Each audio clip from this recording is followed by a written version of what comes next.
한 교수가 강의 중에 남학생들에게 질문을 했습니다. 정말 멋진 외모를 가진 한 여자가 사고를 당해서 얼굴이 추하게 변하고 말았네. 그녀와 함께 지내던 남자는 그녀를 이전처럼 사랑할 수 있을까? 자네들 생각은 어떤가? 남학생들 중에 30% 정도가 이전처럼 사랑하기는 어려울 것 같다고 대답했습니다. 이 교수는 이제 여학생들에게 물었습니다. 백만장자가 불황으로 하루아침에 알거지가 되고 말았네. 그와 함께 지내던 여자는 이전처럼 그 남자를 사랑할 수 있을까? 자네들이 그 여자라면 어떨까? 여자들이 비슷한 대답을 했습니다. 그러자 교수가 말을 이었습니다. 대부분이 이 질문 속의 관계를 연인 관계로 생각하겠지? 그러나 첫 번째 질문의 여자는 어머니였고 두 번째 질문의 남자는 아들이었다면 그렇다면 어떻게 생각하나? 그러자 모든 학생들이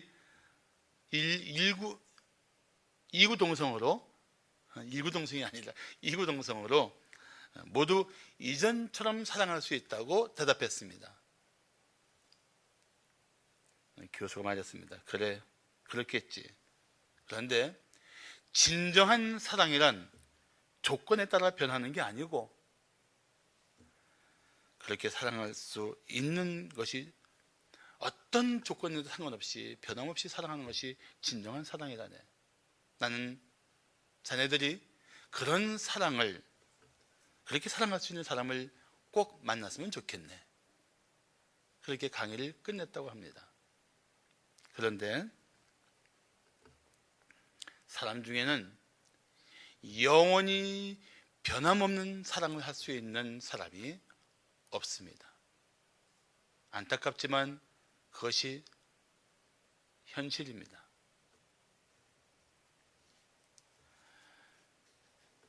그런 사랑, 영원히 변함없이 사랑할 수 있는 그런 사랑을 할 수 있는 분은 오직 하나님 한 분뿐입니다. 하나님만이 그런 사랑을 갖고 계신 분이십니다. 그래서 우리가 그 사랑의 하나님을 만나야 되고 그 하나님의 사랑을 받아야 합니다.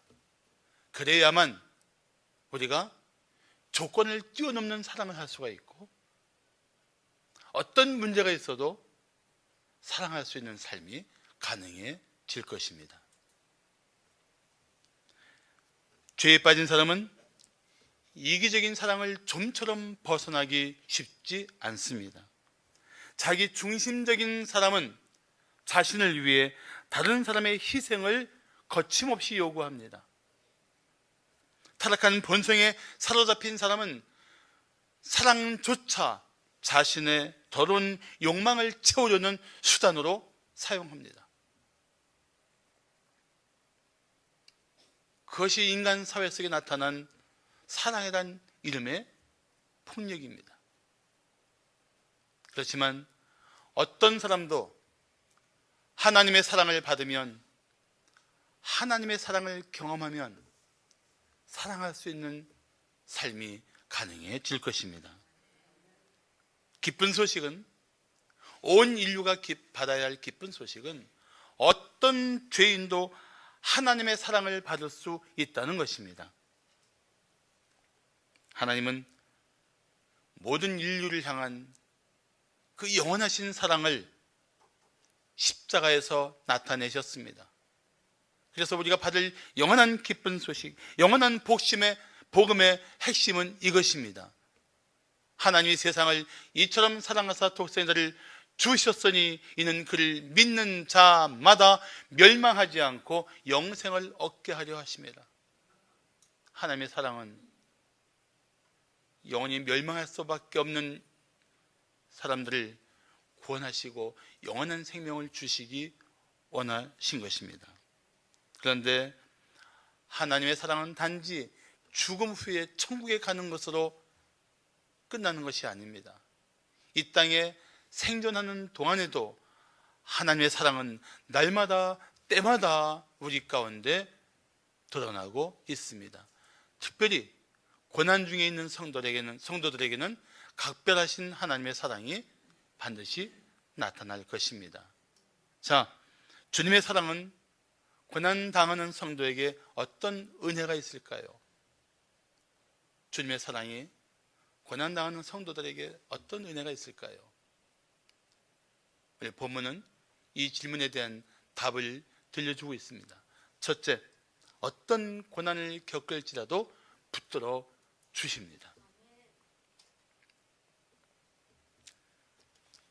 너나 없이 고난이 너무 힘겨우면 이런 탄식이 저절로 나옵니다. 하나님이 나를 버리셨는가? 하나님이 나를 사랑하지 않으시는가? 그렇지만 100번을 물어도 대답은 한 가지입니다. 하나님은 당신을 변함없이 사랑하십니다. 하나님이 당신을 사랑하지 않기 때문에 고난을 당하는 것이 아니라 사실은 우리가 하나님을 사랑하지 않고 제 멋대로 살다가 받는 고난이 많습니다. 때로 하나님이 우리에게 고난을 허락하실지언정 그 허락하신 고난도 사랑의 또 다른 증거입니다.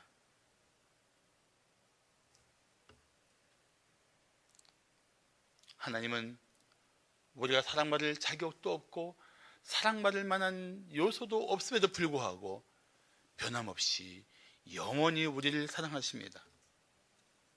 초등학교 시험에 이런 문제가 나왔다고 합니다. 부모님은 왜 우리를 사랑하실까요? 한 아이의 대답이 재밌었습니다. 그러게 말입니다.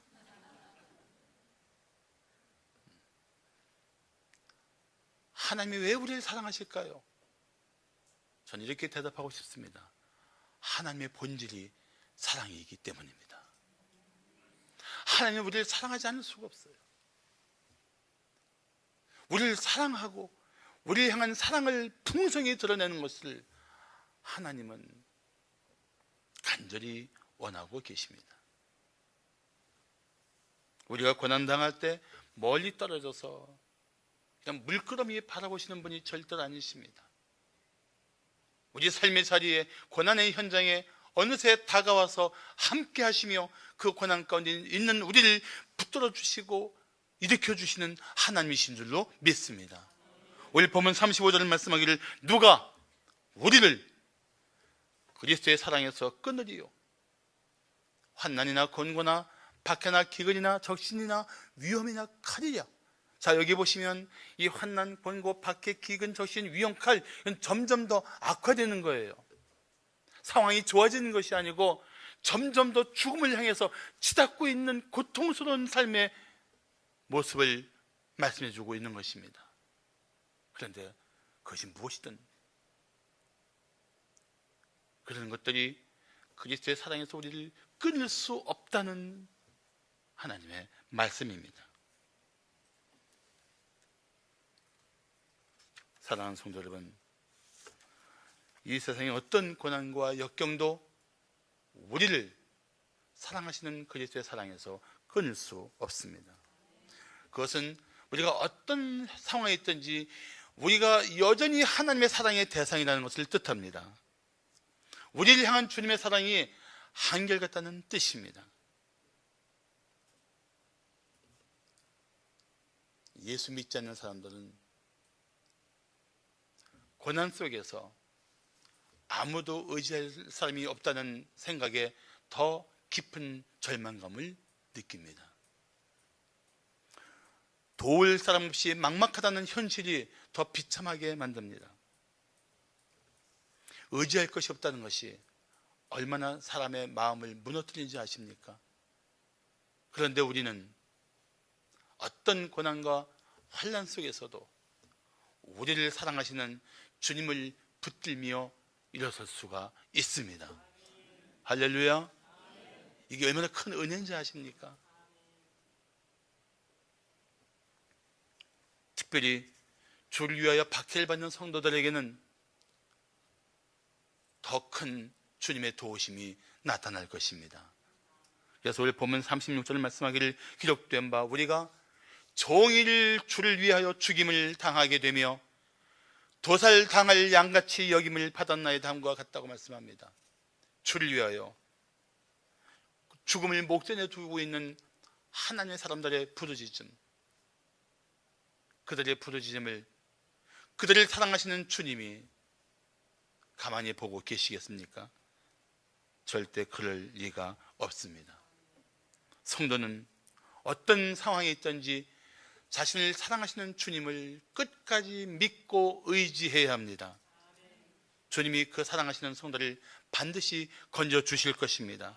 그리 아니하실지라도 주님의 사랑의 계획 가운데 반드시 그 고난을 딛고 일어설 수 있는 예비하신 날이 올 것입니다. 고난의 회오리 우리가 몰아칠지라도 주님의 사랑이 지켜주실 것입니다. 사랑하는 성도 여러분, 주님의 사랑이 당신에게서 결코 떠난 적이 없다는 사실을 인정하십니까? 믿습니까? 아멘. 정말 그렇습니다. 그래서 성도들은 고난 속에서, 역경 속에서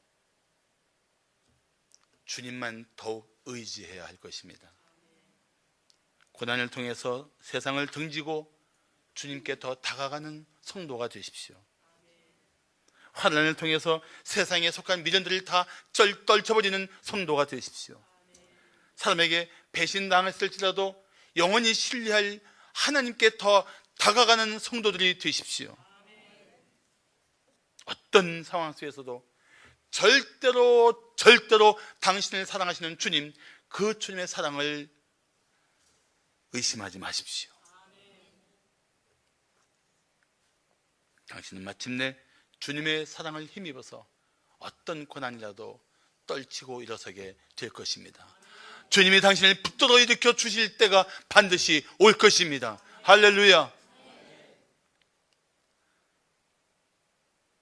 주님의 사랑은 고난당하는 성도에게 어떤 은혜가 있을까요? 둘째, 어떤 고난이라도 이겨내게 하십니다. 할렐루야. 어떤 고난이라도 이겨내게 하세요. 주님도 이 세상에서 너무나 끔찍한 고난을 당하셨습니다. 처참한 고통을 당하셨습니다. 그러나 주님은 주님을 따르는 그 사랑하는 성도들이 이 땅에서 받을 고난을 아시고 그들에게 이렇게 말씀하십니다. 세상에서는 너희가 환난을 당하나 담대하라, 내가 세상을 이겼노라. 세상에서는 너희가 환난을 당하겠지만 그 모든 것을 이겨낸 내가, 승리한 내가 너희들을 승리하게 할 것이라는 말씀입니다. 승리하신 주님은 우리가 승리할 수 있는 이유가 되는 것입니다. 예수님을 따르는 성도들은 예수님의 승리를 힘입어 승리하게 될 것입니다. 다른 말로 하면 우리는 승리를 보장받은 하나님의 사람들입니다. 요한계시록을 보면 거기에 놀라운 메시지가 집중되어 있습니다. 우리가 반드시 승리할 것이라는 사실입니다. 자, 우리 37절을 다 함께 봉독할까요? 37절 봉독합니다. 시작. 그러나 이 모든 일에 우리를 사랑하시는 이로 말미암아 우리가 넉넉히 이기느니라. 아멘. 이 모든 일이 무엇을 말씀이냐면 하냐면 35절에 나오는 그 7가지 그걸 말씀하는 겁니다. 35절에 어떤 말씀이 나왔어요? 환난이나 공고나 박해나 기근이나 적신이나 위험이나 칼이랴. 이 7가지, 이 모든 일, 우리가 살면서 이 땅에서 겪을 수 있는 모든 고난과 역경들을 말씀하고 있는 것입니다. 이 모든 일에 우리가 넉넉히 이길 수 있다. 어떻게 해요? 우리를 사랑하시는 주님 때문에. 37절은 그 말씀하고 있는 거예요. 어떤 고난이 있어도 우리를 사랑하시는 주님 때문에, 우리는 넉넉히 이겨내게 될 것입니다. 간신히 겨우겨우 극복해내는 것이 아니라 넉넉한 승리를 주님은 말씀하고 있습니다. 여기서 이긴다는 말의 원뜻은 계속하여 승리를 얻는다는 것입니다.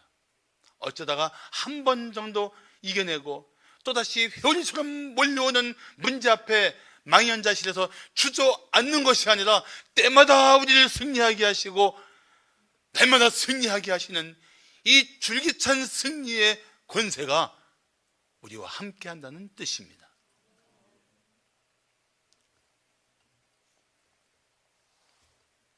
어떻게 그런 기대가 가능할까요? 주님이, 우리를 사랑하시는 주님이 우리를 승리하게 하시기 때문입니다. 넉넉한 승리는 우리가 받은 고난보다 더 풍성한 은혜가 있을 것을 기대하게 합니다. 우리를 사랑하시는 주님 때문에. 넉넉한 승리는 우리가 이겨낸 후에 보니까 우리가 받은 은혜가 비교할 수 없이 크다는 것을 의미합니다. 그게 넉넉한 승리예요.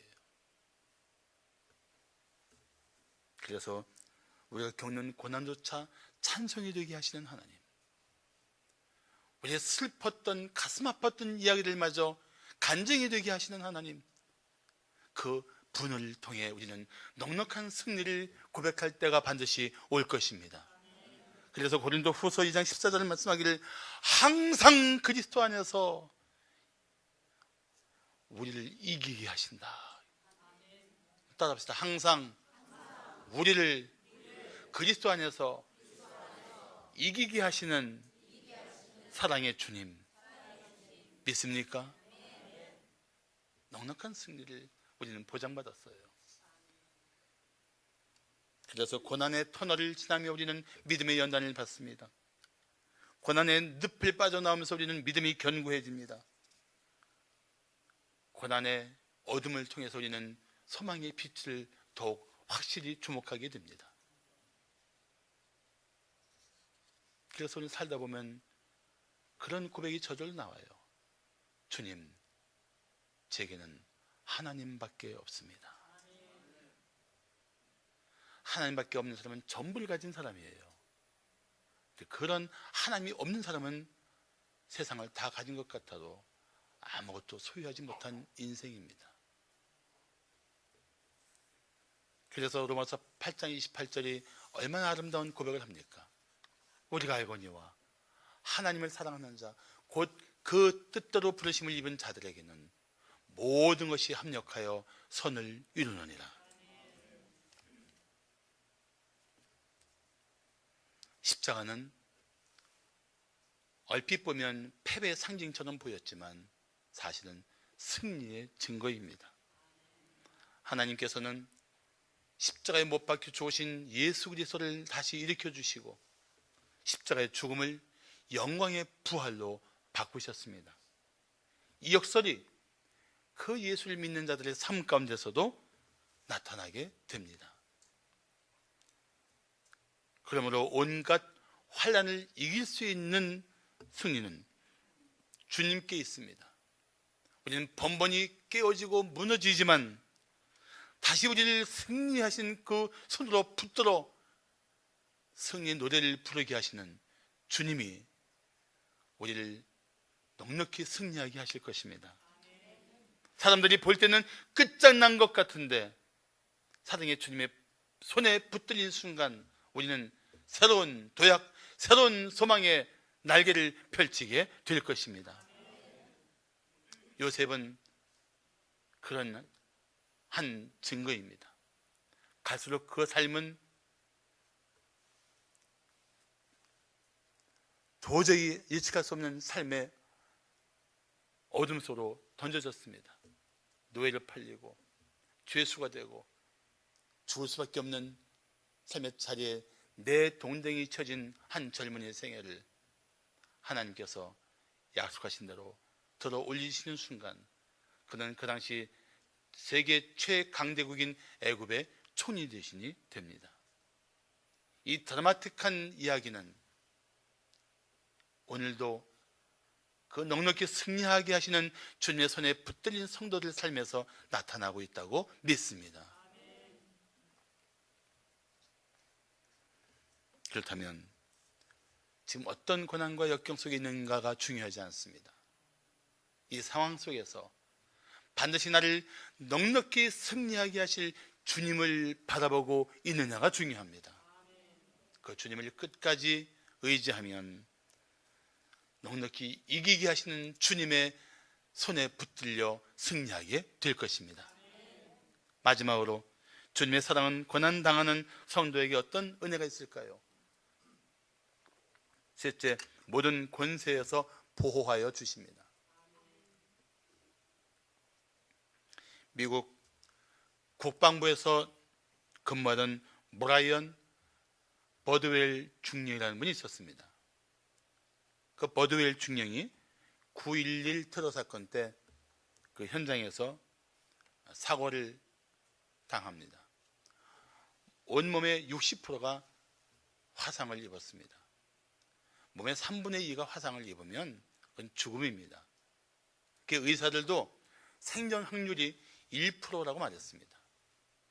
혹시 살아난다 해도 평생 끊임없는 고통 가운데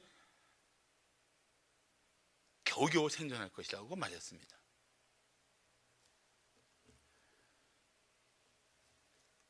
화상의 치료 과정은 너무나 고통스러웠습니다. 치료하는 그때마다 그는 죽음을 맛보았습니다. 그래서 버드웰 중령은 너무 고통스러워서 40여 차례 수술과 치료를 받는 과정 속에서 그때마다 이렇게 부르짖었다고 합니다. 주님, 차라리 죽여주세요. 주님께 가고 싶습니다. 얼마나 고통스러운 치료 과정이었는지 상상이 되십니까? 그런 중에 문병온 목사가 이런 의미심장한 말을 그에게 남겨놓고 갔습니다. 하나님은 우리가 겪는 고통까지도 낭비하지 않고 선하게 사용하실 것입니다. 하나님은 우리가 겪는 고통까지도 낭비하지 않고 선하게 사용하실 것입니다. 너무나 고통스럽고 힘겨워서 그 말씀을 받아들이기는 너무 힘들었고 또 이해조차 되지 않았습니다. 그러나 놀랍게도 기적같이 회복되면서 그는 우연한 기회에 화상 입은 환자들을 돌보게 되었습니다. 그리고 자신의 이야기를 통해서 하나님 없이 살던 그 고통의 자리에서 하나님께 돌아오는 한 사람들을 보게 되었습니다. 그는 뒤늦게 자신의 죽고 싶을 정도의 끔찍한 고통조차 하나님의 특별하신 계획 속에 있음을 알았습니다. 그러고 나서야 그 목사님이 던져주고 간 말씀, 하나님은 고통까지도 낭비하지 않고 선하게 사용하실 계획이 이것이었구나 깨닫게 되었습니다.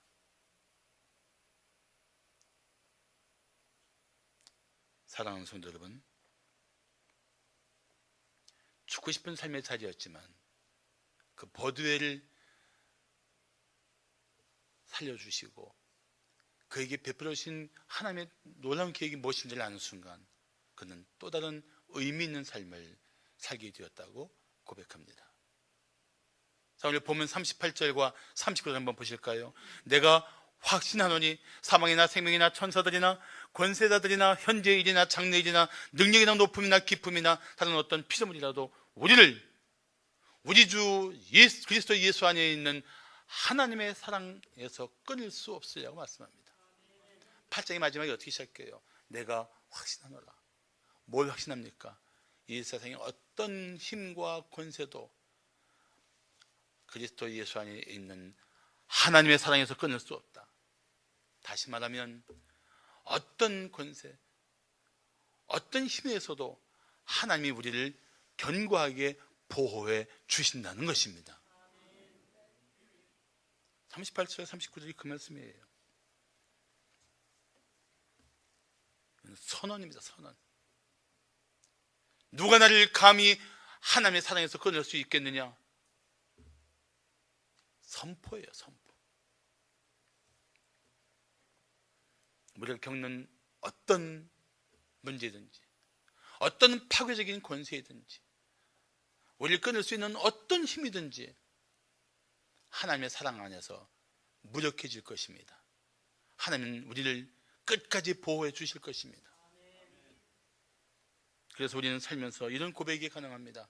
아, 내 삶이 지금까지 가능했던 것이 모든 상황 속에서 나를 한결같이 보호해 주신 하나님의 사랑 때문이었구나. 그 사랑이 아니었으면 벌써 무너졌을 내 삶이, 그 사랑이 아니었으면 벌써 끝장났을 내 인생이, 오늘 그 모든 어둠의 권세를 물리치고 파괴적인 힘들을 깨트리며 하나님의 이름을 높일 수 있는 이 은혜의 자리까지 나를 이끌어 주신 것, 그것이 철저히 하나님의 사랑이었구나. 그 고백이 가능해야 돼요. 그게 우리의 고백이 돼야 돼요. 그 고백이 우리의 마음에 깔려서 그것 때문에 찬양이 가능하고, 그것 때문에 예배하고 싶고, 그것 때문에 하나님을 위해 살고 싶은 거룩한 결단이 있어야 한다는 것입니다. 절대로 약해지지 마세요. 나 같으면 차라리 죽는 게 낫겠다, 그런 생각 절대 하지 마세요. 하나님이 얼마나 크신 권세로 보호해주고 계시는데 믿음 없는 소리 하지 마세요. 죽을 병까지 유익하게 하시는 하나님의 은혜가 있는데 서둘러 자신을 포기하지 마세요. 제발. 절대로 성도는 그런 마음 가지면 안 됩니다. 죽음을 앞둔 나사로의 이야기를 듣고 예수님이 어떻게 말씀하십니까? 요한복음 11장 4절 보시면 예수께서 들으시고 이르시되, 이 병은 죽을 병이 아니라 하나님의 영광을 위함이요 하나님의 아들이 이로 말미암아 영광을 받게 하려 함이라. 죽을 병까지도 하나님의 영광이 되게 하시는 이 하나님의 손안에 있음을 알아야 합니다. 그런데 정말 어처구니 없이도 예수님이 가시기 전에, 아니 아마 마르다와 마리아는 좀 발을 동동 굴렸을 거예요. 한시라도 빨리 가주시면 좋겠는데 우물쭈물 하시는 것 같은 예수님 모습이 못마땅했을 거예요. 그런데 결국 오라버니 나사로가 죽었습니다. 끝났습니까? 아니요. 예수님이 그를 무덤 속에서 일으켜 살려주십니다. 그리고 하나님의 영광을 드러냅니다. 우리 삶이라는 게 그런 것입니다. 어떤 고난과 역경 속에 있는가, 보다 더 중요한 문제를 하나님은 계획하고 계십니다. 내 고통 때문에, 내 고난 때문에, 내 어려움 때문에 내가 영광을 받을 거야. 내 고난 속에서 너를 높임으로, 내 죽음의 자리에서 너를 일으켜줌으로 내가 어떤 하나님인지를 드러낼 거야. 그 하나님의 계획 속에 있음을 믿으십시오. 그 하나님의 뜻을 이룰 때까지 하나님은 우리를 보호해 주실 것입니다. 지켜주실 것입니다.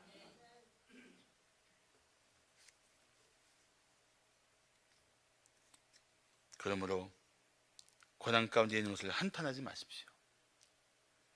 코앞에 있는 일만 바라보고 실망하지 마십시오. 그 모든 것 배 위에서 일하고 계신 하나님, 그 하나님을 더욱 바라보십시오. 찰스 스윈들 목사는 세상의 소용돌이 속에 있는 성도들에게 이렇게 말했습니다. 믿음으로 걷고 걱정으로 애태우지 말라. 긴장을 풀고 이렇게 말하는 법을 배워라. 주님, 이것은 주님 손에 달린 전쟁입니다. 걱정으로 애태우고 불안함 때문에 우왕좌왕하지 말고 두려운 마음에 포기하지 말고, 그것은 주님 손에 있는 전쟁입니다. 주님만이 저를 이 상황에서 보호하시고 일으켜줄 수 있는 유일한 저의 도움이십니다. 그 믿음을 가지고 살아야 할 것입니다. 그렇다면 반드시 사랑의 주님이 당신을 지켜주시고 보호해 주실 것입니다. 나치가 건설한 아우슈비츠 수용소는 수많은 유대인들을 학살했던 곳입니다. 그 참혹한 수용소에서 유대인들은 비통한 마음으로 울부짖었습니다. 하나님, 지금 어디에 계십니까? 왜 이런 일을 허용하십니까? 그들의 피 맺힌 절규는 나치가 패망할 때까지 계속됩니다. 드디어 전쟁이 끝나고 연합군이 그 수용소를 점검하러 갔습니다. 그런데 점검하던 어느 병사가 한쪽 벽 후미진 곳에 써있는 글을 보게 되었습니다. 그 글의 내용은 이런 것입니다. 그 크신 하나님의 사랑 말로 다 형용 못하네. 하늘을 두루마리 삼고 바다를 먹물 삼아도 한없는 하나님의 사랑 다 기록할 수 없겠네. 이 문장을 본 연합군 장병들은 큰 감동을 받았습니다. 어떻게 이 지옥 같은 수용소에서 죽음을 목전에 둔 사람들이 이토록 하나님의 사랑을 찬양할 수 있다니, 어떻게 이런 일들이 가능하단 말인가? 그들은 감동하지 않을 수 없었습니다. 그런데 그 밑에 또 하나의 짧은 글이 눈에 들어왔습니다. 이런 문장입니다. 하나님은 지금 여기에 계십니다.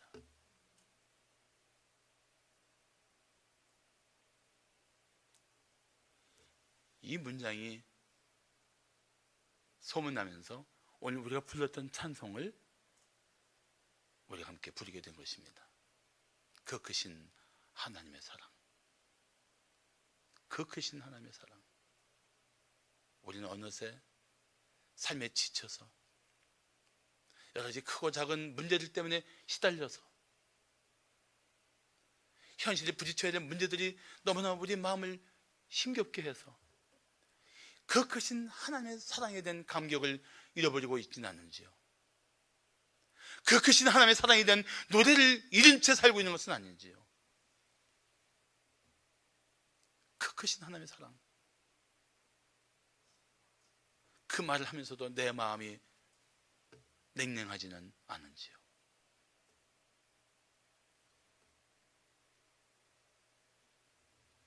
믿음으로 사는 사람들은 어떤 고난과 역경에 빠졌더라도 하나님의 사랑을 의지했습니다.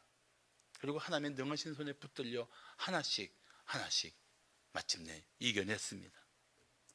성도는 최악의 상황에서도 하나님의 사랑을 의심하지 말아야 합니다. 당신은 어떻습니까? 어떤 고난과 역경에 처해도 사랑의 하나님만 믿고 이겨낼 수 있습니까? 아무리 힘겹고 어려워도 주님만 의지하여 이겨내기를 원하십니까? 반드시 승리하게 하실 주님만 바라보고 죽을 것 같은 상황도 견뎌낼 수 있습니까? 기도하시겠습니다.